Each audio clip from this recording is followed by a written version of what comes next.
COMFORTTV.CHANNEL. This is the real side, and I am your host, Gold Chemela. Welcome. Thank you for being with us today. We have a very exciting topic for you today. Sit still and enjoy yourself. The festive season is upon us. December is around the corner, and I know you have great events planned out from weddings to dedications to Thanksgiving, even funerals. You don't have to do all those things by yourself. Today we are going to be discussing how to get the best out of your event planner. And in the studio with me today is a professional event planner, and together we'll be going into how to get the best out of your event planner. Welcome, Mr. Peter Carlo. Before we continue, make sure to like this video, subscribe, and share with your loved ones so that they too can be a part of this discussion. Thank you once again for being with us. Mr. Peter, thank you again for coming. Welcome. So tell us, what is the real job of an event planner? Because some people think it's just choosing balloons and colors. Can you just briefly tell us what an event planner does? Okay, the job of an event planner is to basically lift the weight off your shoulder. As a celebrant or as a bereaved person or as a person planning an event. An event planner is like a middleman between you and your vendors. They are there to help you source out for vendors, choose your preferred location, help you choose colors, help you follow up on your vendors as and when due, and follow them up as and when to arrive at your venue. And on the date of the event, watch out for proper coordinations in case if there is any mishap or anything. Thank you very much. You're saying an event planner is there to just lift up the burden of planning from the shoulder of the celebrant. Yes. Thank you very much. So what should a client have ready before meeting with a planner? Okay, before meeting with a planner, I think before then you must have drawn out your budget, how much you want to spend and how much you don't want to exceed. Okay. If it's in the case of weddings, you should have probably somebody tell you, I love a Cinderella wedding. You should have all those things planned out in your head, like the kind of wedding you want, the kind of decor you fantasize about, the kind of outfit, so that once the planner comes, it's just for you to communicate to the person. If there are any special kind of food, any special kind of music, just even if you can't remember, I'll just be writing them down so that once the planner comes, you communicate to the planner and say, this is what I love, this is what I want to be on my perfect day. So how can clients communicate their vision? How can clients communicate their vision clearly to the planner? Okay. Like the world we are in now, thank God for artificial intelligence, that's AI. Yeah. If some clients that are computer literate can go online and give you AI representations, some can screenshot, like I had a client, her own is just to screenshot pictures and tell you, I want the couple stage to be like this. She will see a kind of terrain that caterers use. She'll tell you, I love this kind of terrain. For a client that is not computer literate that much, he or she should be able to get a pictorial representation of what he or she wants, probably from the internet, just help by screenshotting or saving the pictures, so that to help guide the planner right on what he or she needs to do. Okay. But how much freedom should a client give a planner? You know, some people have this bossy nature about them, because even if they have a planner, they want to be involved in everything. How much freedom should you totally let go, or should you be involved in some little ways? You know, there are different kinds of persons. Yeah. There are some people that if you let them go, in as much as they are professionals, they would mess things up. So I wouldn't advise a client or a celebrant to let the planner handle everything entirely. Like there's something we call a check-up. Okay. From time to time, you have to check up and ask questions. There are some planners that have this laissez-faire attitude. If you don't give them a little push, they will just let everything go like that. So in some cases, WhatsApp groups can be created, and both if it's in a wedding, WhatsApp group can be created. Both the bride and groom will be added to the group. That's vendors group for all your vendors. Your DJ, your caterer, your bouncer, your decorator, everything will be in the group, so that if anything is going on in the group, the couple will be able to see and correct right on time as I went due. So in some cases, the planner, I wouldn't advise you to just let everything for the planner alone. So what is the best way to set boundaries, especially when it comes to budgets? Because sometimes I've had situations where someone told a planner, this is the amount I want for everything, and the planner went way above, which caused problem. What is the best way to discuss or set boundaries, especially on budget? Okay. There is actually a vendor for every package. Okay. That I know. You can tell me you want a decoration of 5 million, we'll look for a decorator of 5 million. You say you want that of 1.5, we'll look for a decorator of 1.5. But then, just know that there are margins between the one of 1.5 and the one of 5 million. So, if your planner is telling you this vendor is good, and you know the other vendor is good, but you don't have that amount, just tell the planner, I want at this rate. You can also, the planner can always get a vendor that is good at that rate, but then it won't be as wow as that higher one that you want. There's actually a vendor, so it's just left for you to tell the planner, please, I don't, just draw the margin, say this is the highest I know I can spend.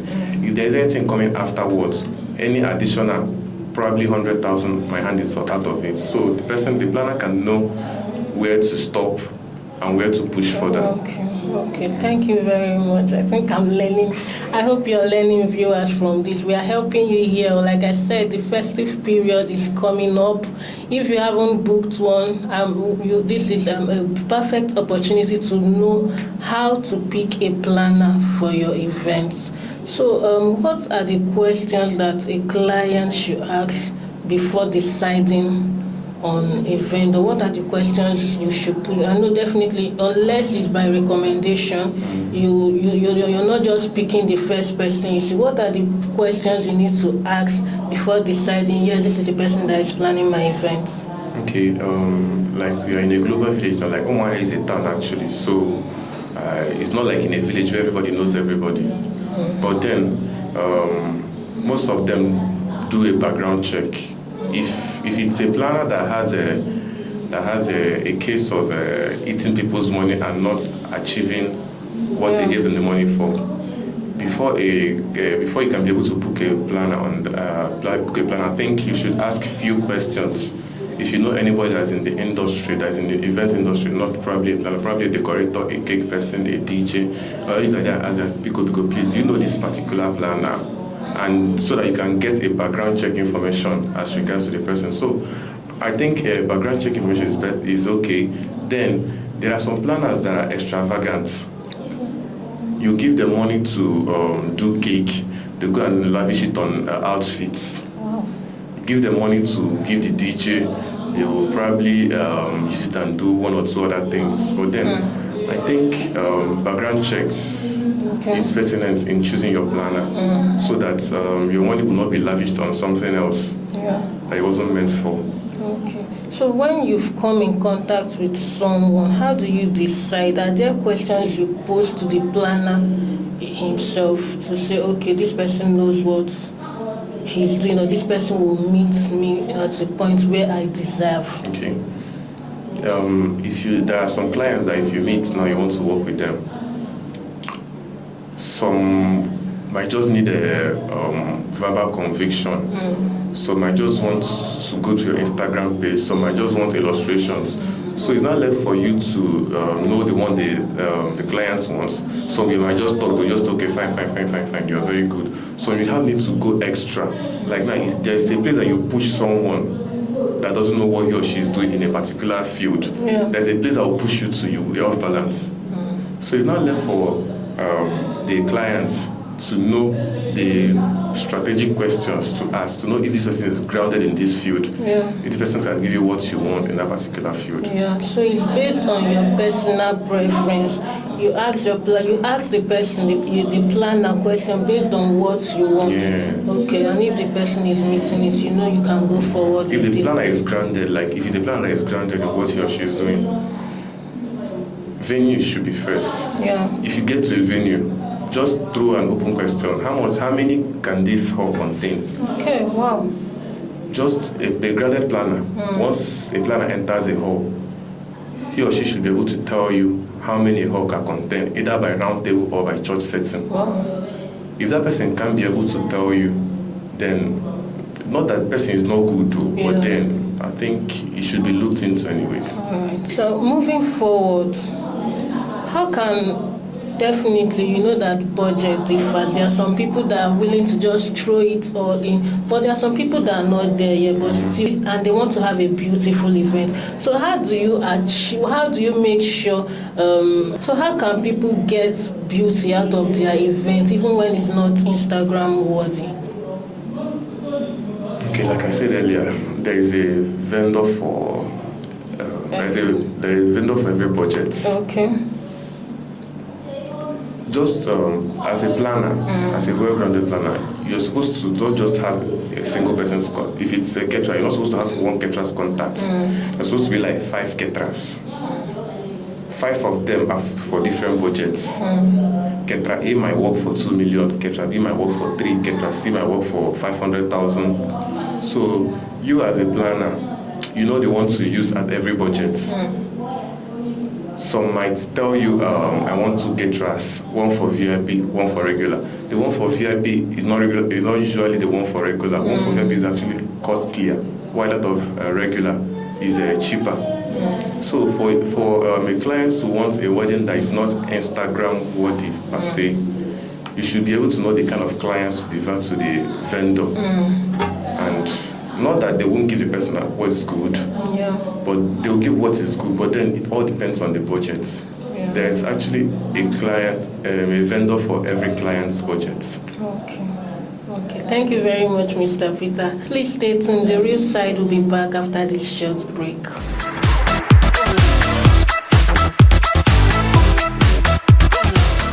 Welcome back to The Real Side on COMFORTTV.CHANNEL. This is still a discussion on how to get the best out of your vendor.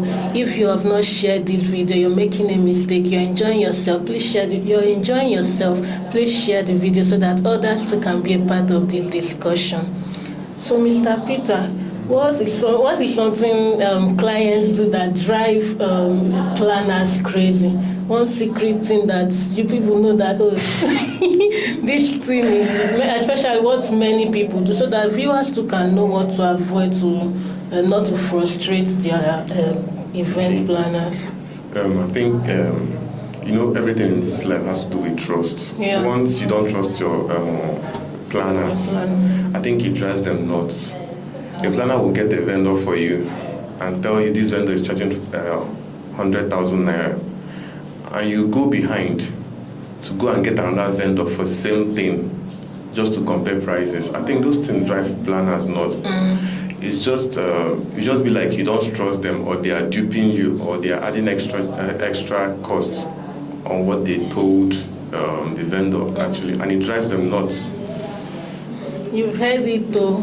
If you've decided I'm sticking with this planner, trust your planner. As far as you've decided this is the planner I'm going with, trust your planner, and it's only with trust that you can get the best out of your events. So, Mr. Peter, how can clients stay involved without being overbearing? Because there are situations where it's now as if they are the event planners, but still, I understand someone wanting to know what is going on with the events coming up. How can you stay involved without being too overbearing to the planner? If there was something I said earlier, adding them to the group. If you're creating a WhatsApp group for vendors, adding them to the group. From the group, they can see what is happening. They can see every improvement step by step. And if there is anything, I think it's an event. So if there's any correction to be made, I think they should tell you. Because in some cases, a client might talk to a vendor and the vendor will be like, I'm sticking to what the planner said.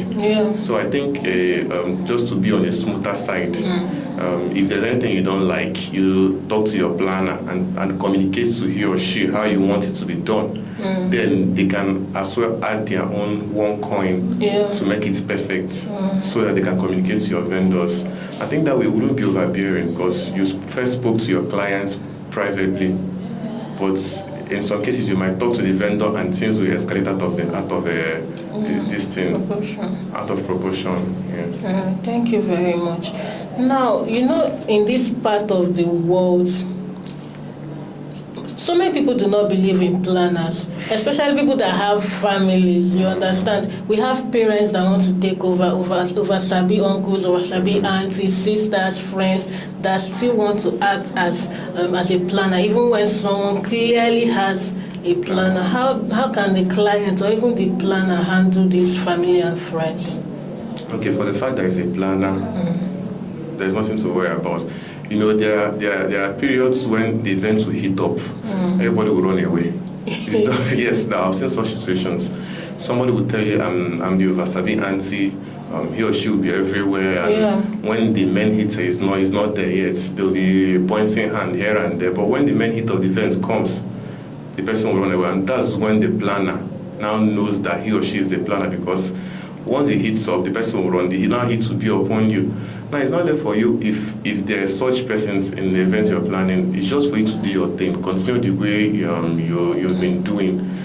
You know, every family must have that person. Every family must have that person. They will come and tell you, I don't want this caterer to stay here, and this from my friends. I don't want this DJ to be here. It's not left for you to stand your ground, not in a conflicting way, but there are convincing words you can use to tell them, stand your ground, and tell them that you know what you're doing. If you can show them a mapped out plan of how the whole will be or how everything will be, just show them. But then I think planning and coordination, that job is not an easy job, but then the good one still prevails. All right, thank you very much. Moving forward, what is the biggest mistake people make when planning events by themselves? Wow. Coming from a planner's point of view. They tend to forget some things. Yes, they tend to forget some things. I've seen a situation where a girl is planning her this thing, and she forgot to communicate the color of the day to the decorator. Wow. The decorator came there. The girl's color of the day was I think peach. One of that color like that. The decorator came with pink and blue, and it wasn't matching the outfit. It was a whole chaos. So, in a situation where you're planning, I don't know how a celebrant can plan something like it's stressful. Even planning 100 guest events is very stressful. Not talk of planning probably a whole wedding or a whole funeral. Like the stress is too much. You must forget something. You will forget something. And then when it's time for coordinations to check if everything is on check, it's either you are dating or you're doing your makeup or you're somewhere around the stage busy doing one or that. Nobody's there to check everything up for you. So those things are just common mistakes that can ruin your day, which a planner could have easily lifted off your shoulders. Wow. So finally, before we go, can you give us like one piece of advice on how to thoroughly and fully enjoy your day? Because we know that there are some people that have this stress and anxiety. Even when you've given your event over to someone to handle those bugging parts, you will still be worried. How do you enjoy your day and just focus on yourself? If it's a wedding, yourself and your husband or wife. If it's a funeral, just focus on the event at hand. How do you enjoy your day? Just give it to a planner, and the job is 50% done. Okay. Some people, I will tell them, if you're somebody that can't leave your phone, once you touch your phone, you start calling the planner. I think it's distracting at some point. But then, if it means dropping your phone and putting it on flight mode, you can just drop it for that whole day, probably a day before the event. In the evening, you can on it back and go and check what's happening in your venue. If you're interested, if you're not, you can just do your thing. Just everything will just fall into place. For the fact that there's a planner there, everything will fall into place by God's will. Thank you very much. Thank you so much. I really enjoyed this session. Thank you for coming and sharing these nuggets with us. And dear viewers, I hope you too enjoyed this session. Like I said, the festive season is around the corner. You know you have events planned. most especially weddings, but it's not limited to weddings. Your Thanksgiving, you also need a planner for your Thanksgiving. You need a planner for funeral, dedication, whatever event you have, you need a planner for it. We hope you've learned how to get the best out of your planner. Get that burden off your chest. Like you heard what we said, you can't be running around from place to place, checking up on this, checking up on that. That is why you need a planner. And this season, make sure you enjoy your event. Make sure you enjoy this season. Get a planner that you know you trust and get that burden off your shoulder. Once again, thank you so much for coming, Mr. Peter. Thank you. Before you go off, make sure to like this video, share with your loved ones. Make sure you like this video, subscribe to COMFORTTV.CHANNEL. Also share this video with your loved ones, and please drop a comment on what you've learned in this session. It's so great to have you here. Thank you so much for being with us. Thank you. Bye. Thank you so much.